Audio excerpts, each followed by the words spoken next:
Dans le tutoriel d'aujourd'hui, on va vous parler des sélecteurs et des combinateurs CSS. En CSS, on a plusieurs types de sélecteurs qui vont nous permettre de cibler des éléments HTML avec une grande précision.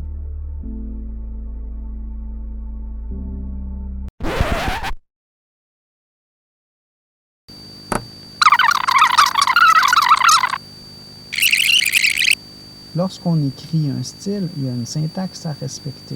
Ça se divise en deux éléments, le sélecteur et la déclaration. Le sélecteur permet de sélectionner les éléments HTML, la déclaration.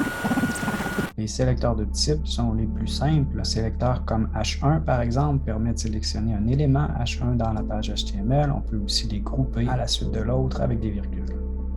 Un sélecteur de classe permet de cibler un élément HTML par son attribut classe.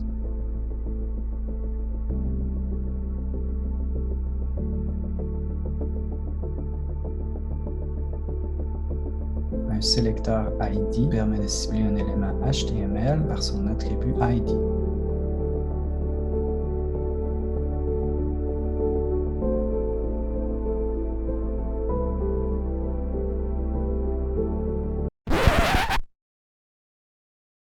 Pour donner un exemple concret des sélecteurs de type, de classe et d'identifiant, on va inspecter la page suivante. Je commence par les sélecteurs de type qui correspondent directement aux noms qui sont indiqués dans le fichier HTML. Donc, je vais regarder cet élément-ci qui est un H2. On trouve deux H2 dans mon document. Ici, le petit onglet où est-ce que vous voyez Introduction. Un petit peu plus bas où est-ce qu'on voit le petit onglet qui dit Notion clé. Si je regarde le CSS, vous voyez que le sélecteur, c'est simplement le nom. Puis, on lui a mis les propriétés, les valeurs là, qui lui donnent sa couleur rose, des contours arrondis en haut, etc.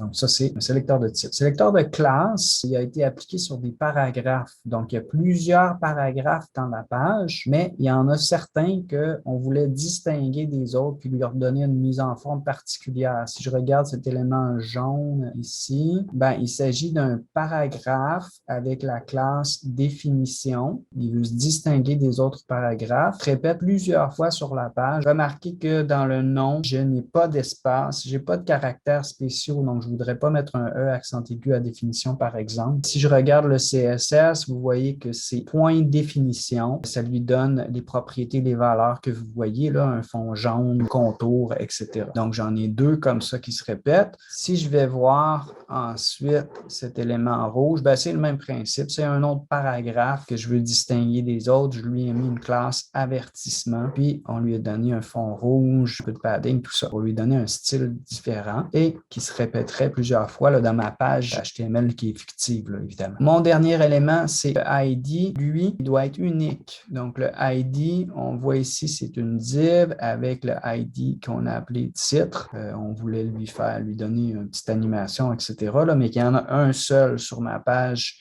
qui porte l'ID de titre. Je ne peux pas en avoir plusieurs, contrairement aux classes. Le combinateur enfant direct permet de cibler le second sélecteur qui sera enfant du premier.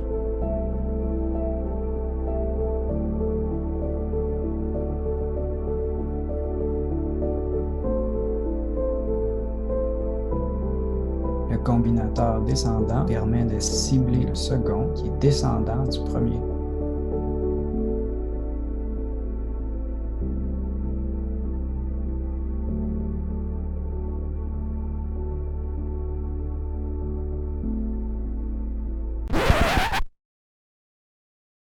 Pour cet exemple-ci, je veux juste vous illustrer la différence entre le combinateur descendant et enfant direct. Donc, combinateur pour faire une combinaison entre deux sélecteurs pour être plus spécifique. Donc, si je regarde ici dans ma page, j'ai un sélecteur qui s'appelle P. Je vais être plus spécifique, je vais dire plutôt article espace P. Donc, ce que ça veut dire, là, on peut le lire de droite à gauche, comme à l'inverse. Ce serait les paragraphes qui sont à l'intérieur de l'article. Dans ma page, c'est un grand article à l'intérieur duquel j'ai plusieurs paragraphes. Puis, lorsque j'écris ce sélecteur-là, je vais juste activer Background Red pour que vous puissiez les voir plus clairement. Je vois tous les paragraphes qui sont dans l'article. Par contre, je vais désactiver mon background, puis je vais modifier le sélecteur un petit peu. Je vais écrire le symbole pour enfant direct. Donc, article, mon symbole pour enfant direct qui est plus grand que,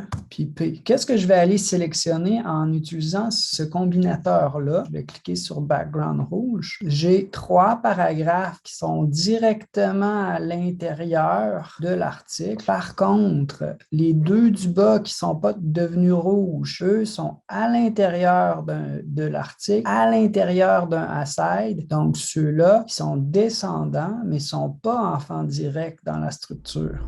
Un combinateur voisin va aller cibler le deuxième sélecteur qui va être voisin ou adjacent au premier.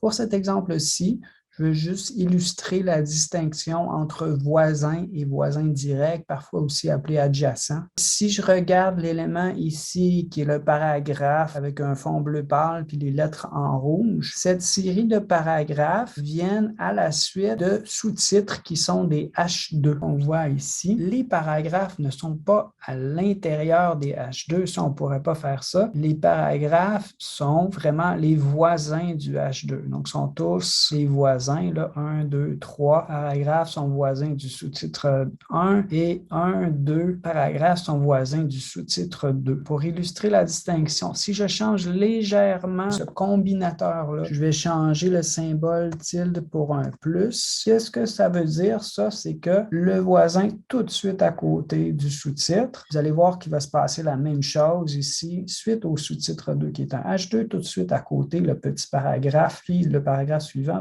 il ne correspond pas à ce combinateur-là. Il n'est pas ciblé parce qu'il n'est pas tout de suite à côté. Donc, il serait voisin, mais pas voisin direct. Le seul voisin direct, c'est tout de suite à côté, tout de suite à côté.